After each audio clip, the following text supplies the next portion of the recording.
erakargarria da izena, berrikuntzaren hiria edo Innovation City. Eta izen horrek nolabait badu bere zentzua. Izan ere, Oronak Donostialdean eraiki duen egoitza berriak laborategi erraldoi baten funtzioa beteko du. Oronaren ikerketa sarea osatzen duten agenteek egingo dutean lan. Hainbat ikerketa zentrok eta besteak beste Mondragon Unibertsitateak. Hirigune berri horretan, 2 norabidetan egingo dute lan. Batetik, energia jasangarritasunean ikerketa eginez eta energiaren inguruko unibertsitate ikasketa berrien bidez. Eta bestetik, igogailuez haratago mugikortasuna izango dute aztergai. Altxa duten eraikin bera berrikuntza horien erakusgarri da, eta guk barrutik ezagutzeko aukera izango dugu.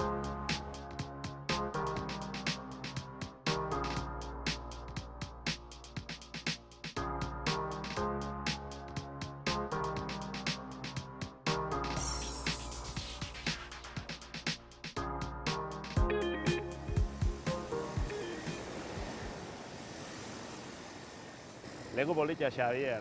Orona Ideo Innovation City. Hiri honetako biztanlea zeitzuk izango zerate? Enpresa bera, ikerketa zentrua, Ikerlanik Alau eta unibertsitatea, Oronako unibertsitatea eta Mondragon unibertsitatea baita ere. Biztanleek dira Oronen berrikuntza sarea osatzen duten agenteak.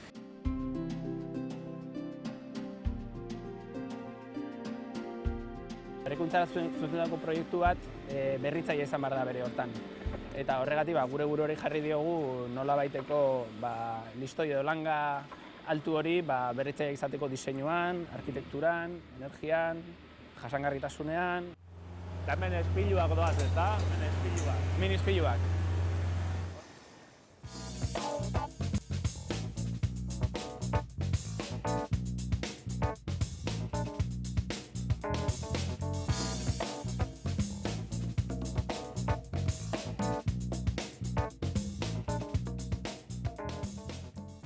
Orain, Xavier, oaren barruan gaude. Hemen guztiak du zentzu bat. Dena pentsatu duzue, ez norabide batean. Hori da, esan ezagun, eraikinen jasangarritasunean pentsatzen dugunean, lehenko gauza dela bioklimatikoki pentsatzea. Horretarako hartu behar dira kontuta, eraikinak nora orientatzen diren, beraien gainazalak nora begiratzen duten, eta espazioak nora erabiliko diren. Zentzu hortan, adierazgarrienetako bat izango litzateke Orona 0-ren diseinua esan ezagun. Inklinatuta dagoen zilindro bat da, hegoaldera orientatuta. Garaibateko baserriak horrela egoten ziren, ez da? Eguzkiari begira, eguzkia zegoenean berotzeko. Esan ezagun zentzu oso basiko horiek orain berreskuratzen dugu zentzu sofistikatuago baten. Hemen zer joango da? Hemen ofizina joango dira. Bulegoak. Esan dugun bezala, norabide hau iparraldean. Bai, bulegoetan gertatzen dena da, justo eguzkia ateratzen den orduetan erabiltzen dira espazioak dira, berez, eguzkia daukagu, jendea daukagu, ordenagailuak piztuta daude, eta ofizinen problemetako bat da oztutzea. Aire egokituan, diru asko joaten dela, eta horregatik, eta hori toki epelagoa edo beroa izango da. Hori da, baina denbora atal murritzagoetan erabiltzen dena. Eta horrela, hiria osatzen duten eraikin guztietan, bai fundazioan, bai ikerketa zentruan, denak dute... Fundazioan, espazioak dozentziarekin edo hezkuntzarekin zerikusia daukate, orduan beraien matizak ere dituzte. Hau ere da, fatxada bat, txapa zulatuzkoa, eta honen funtzioa da, ekialdetik eta mendebaldetik eraikin honek ikasgeratan daukan argi sarrera matizatzea. Argi sarrera fuerte hori noait ahultzea, baina aldi berean barrutik kanporako ikuspegi hori mantenduz. Ikusten ditugun hiruki hauek ez daude politak direlako jarrita. Zentzu bat daukate, zentzu batean. Marrazki horrek badu, zentzu bioklimatikoa esango dugu. Hori da. Orduan, esan ezagun, fatxadak baduela, segun eta ze triangelu mota kokatua dagoen, transparentea, ze arargia edo transluzidoa edo opakoa, horien arteko kombinazioarekin, konposizio bat dukagu, eta leku batzutan gehiago izten gera eguzkiak gehiago ematen diolako, transparenteagoa da ikuspegia daukalako, eta bar. Altzairua da ikusten diren arrastre. Altzairua eskalazaterea eta inprimatua behiren artean.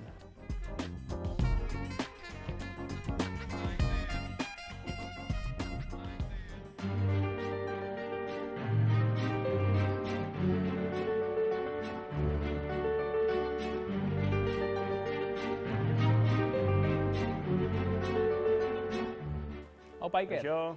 Bueno, hemen Galdara gelan gaude eta Iker da energiaren arduraduna. Kaixo. Xabierrek esan duen bezala, hau Galdara gela da, hemen sortzen dugu energia ikusi dituzen eraikin guztientzako, eta adibidez daukagu hemen biomasako makina bat. Biomasako makina. Biomasa, hori da. Hemen zer erretzen da? Hemen erretzen da peleta edo astilla, bi gauzak erre daitezke.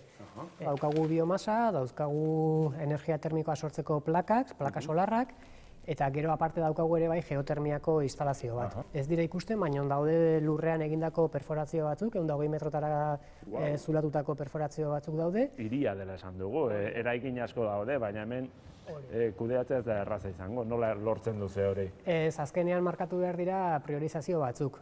Adibidez, eguzkia baldin badaukagu, lehendabizi aprobetxatuko duguna da energia solarra. Ondoren, nola lurzoruan energia daukagun, izango da aprobetxatuko du geotermia. Eta gero, falta den energia guzti hori, biomasarekin emango genuke.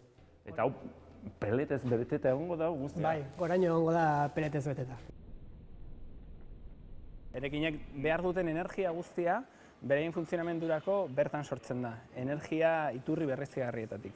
Horrek esan nahi du, pixka bat proiektu hau dela, 2020 urtean Europa mailan planteatzen ari diren energia estandarretara aurreratu egin gera. Etorkizunera aurreratu egin gerala zantzako. Eta energia elektrikoa sortzeko dauzkagu plaka solar hauek. Plaka solar hauek teilatu guztian egongo ziren, eta eraikinak berak funtzionatzeko behar duen energia elektrikoa plaka solar hauen bitartez sortuko genuke.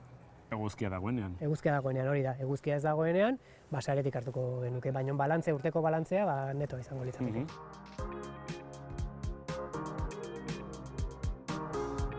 Hiri honetan, energiaren distribuzioa egingo dugu temperatura baxuan, beroaren kasuan.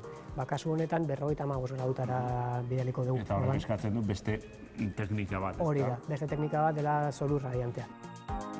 Hodiak doaz, serpentin bat eginez, joan etorria egiten du, berriro itzultzeko zirkuitora eta Galdara gelara berriro berotu edo oztera, segun zer nahi dugun.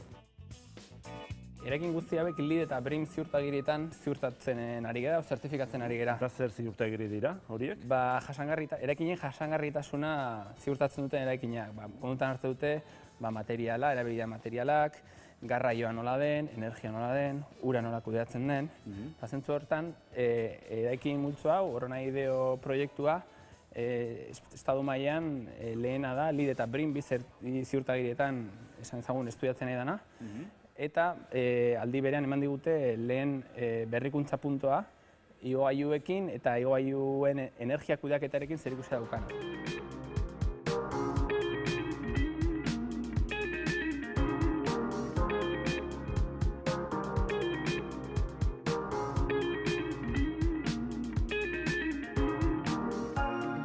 Orona Fundazioaren estalkia, esan ezagun jardin edo lorategi berde bat. Ikusten dut, jarri berria dituzuela, landarea. Hori da, ingurune lasai eta egokiak ematen dio baita ere estalki honi. Hemen jende etorriko da? Eta ura jasotzen. Ikasleak etorriko dira ona? Hemen ikasleak etorriko dira eta baita ere, justo gauden leku honetan, energia plaka batzuk ongo dira. Energia solar termikoa sistema zentralizatura biarriko duten plakak. Orduan, energiaren terraza edo izango da baita ere. Izango da. Eta erlajatzeko zergatik ez, ez?